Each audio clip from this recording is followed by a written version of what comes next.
This is Optimal Finance Daily, episode 1966. Debt Snowball versus Debt Avalanche, The Showdown, Part 2, by Scott Rieckens of playingwithfire.co. And I'm your host and personal finance enthusiast, Diana Merriam. Today's post is actually a continuation from yesterday, so if you're new here, it'd be best to listen to yesterday's episode first. But if you're all caught up, let's hear part 2 and continue optimizing your life.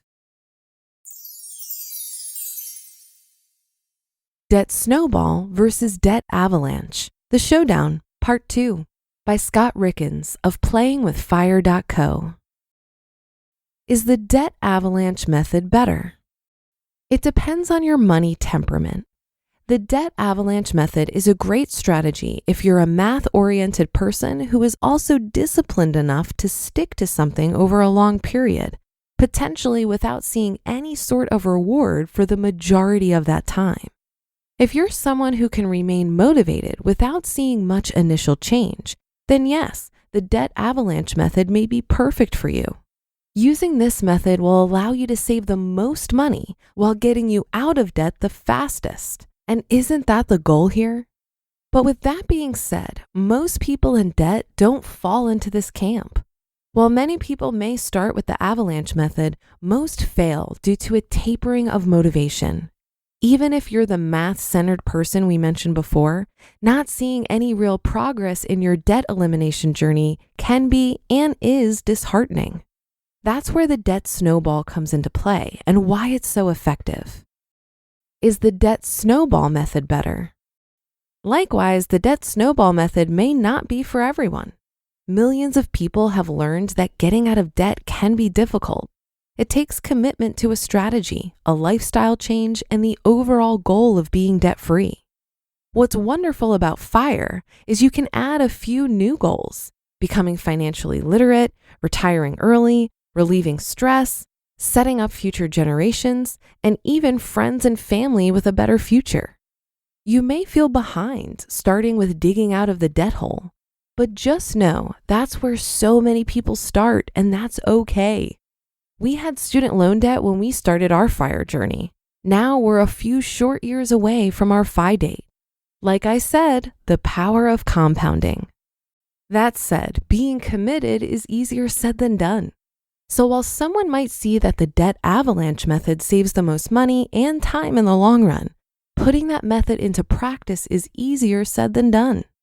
Most people will find it difficult, if not impossible, to maintain their motivation to stick to the debt avalanche method amid any other changes they've made to jumpstart their debt-free journey.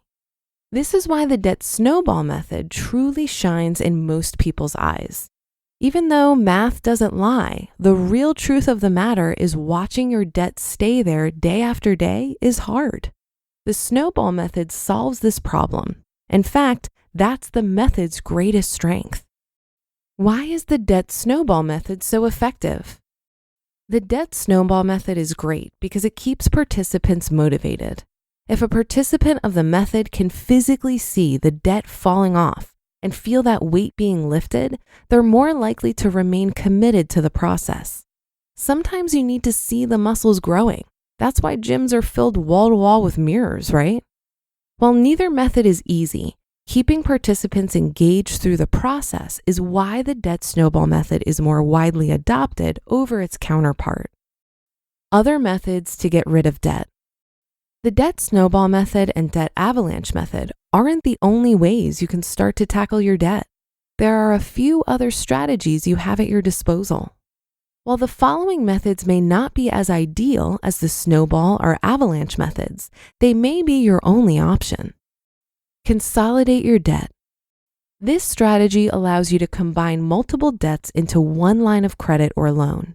Not only does this make keeping track of your finances easier, but it can more than likely lower the overall interest rate that you'll owe. There are two popular ways to do this. One technique is using a credit card with a lower APR to pay off a credit card with a higher APR through a balance transfer. Some credit cards will actually have promotional periods in which you could do this at 0% interest for a set period. If you're considering a debt snowball or avalanche strategy, You'll definitely want to consider this strategy to a company. And the other option is a debt consolidation loan. This is a loan that has the sole purpose of paying off existing debt. You would want to do this if a substantial amount of your debt has a high APR. This type of debt consolidation is a little easier to obtain than the former, as you can have a bad to fair credit score and still qualify. However, the better your credit score, the better interest rate you could qualify for. Warning, both of the previously mentioned options might hurt your credit score in the short term, but can be great for your score in the long term if you're actively paying down these new lines of credit. Debt settlement. Debt settlement is a negotiation between you and your creditors. Your creditors would rather have some money than none, and if it looks like you aren't going to be able to pay your debt in full, this might be an option to consider. It involves saving up a lump sum of money and contacting each of your creditors. You'll let each creditor know how much you're willing to pay to settle your debt. Start with a number substantially lower than your balance. There will be a negotiation process and some back and forth, but in the end, you could end up settling your debt at a substantial discount, sometimes as much as 50%. Bankruptcy. This is usually seen as a last resort, as the process itself can be expensive. While you can represent yourself, it's best to seek the aid of an attorney. Using this method will require you to supply your attorney with appropriate documentation of all your assets and liabilities or debts. There are also several types of bankruptcy, but the two that apply here are as follows. Chapter 7. This will allow you to settle your debts much faster, sometimes in as little as 3 to 4 months. However, any property you own is likely to be seized to satisfy some of your creditors. And Chapter 13.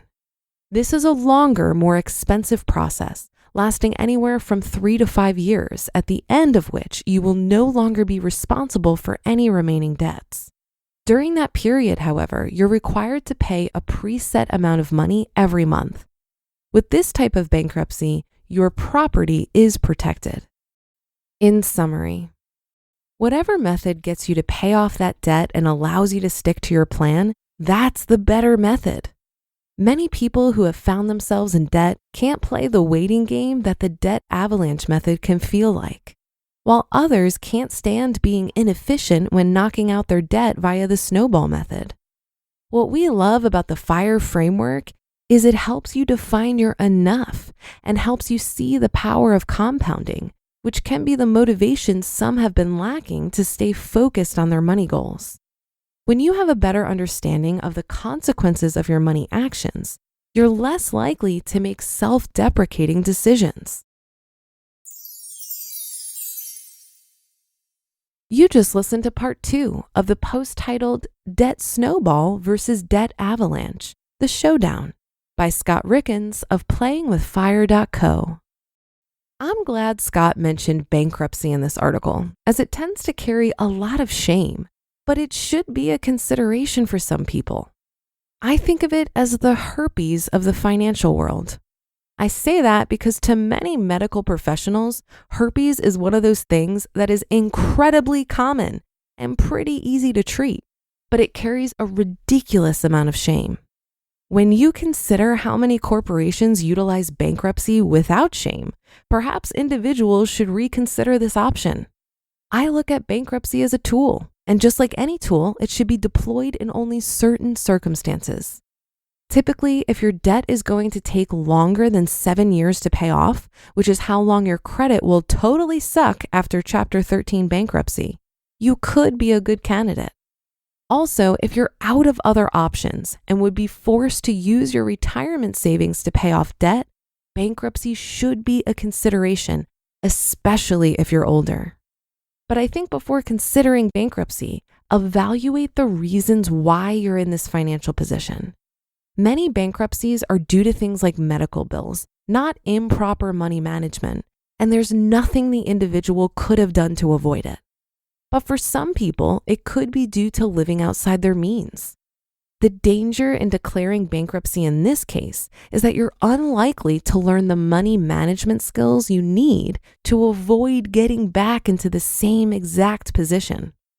The benefit of getting out of debt the hard way through budgeting and throwing as much money at your debt as possible is it forces you to learn money management skills. And these are skills that will serve you for the rest of your life. And that's another episode of Optimal Finance Daily in the books. I'll be back with more posts for you tomorrow. So I'll see you there where your optimal life awaits.